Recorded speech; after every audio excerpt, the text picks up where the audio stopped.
When I'm selecting materials for an exterior space, I typically like to go with low maintenance. I always go with a resin product or a wicker product that I think it's a little more forgiving and you can just go out there and enjoy it, not have to worry about covering it as you would with teak and some of the other wood materials.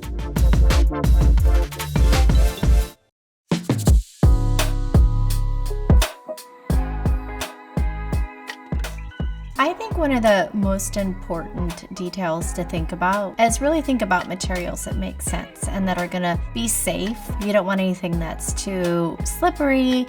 You want to have materials that have some texture. You should pick materials that really make you feel good. One of the biggest mistakes is selecting a material that is uncomfortable to walk on. And nobody really wants to walk on anything that's too rough or has too much texture.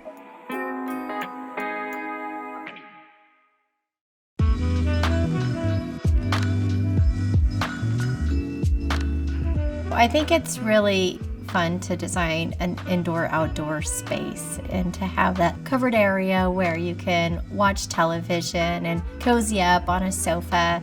You don't have to worry about the cushions getting damaged with weather changes. You can have different types of indoor-outdoor area rugs and fun pillows. It's a little bit easier to maintain patio furnishings when they're covered, whereas the furnishings that are not covered, they start showing wear a little bit faster than what's in the covered area.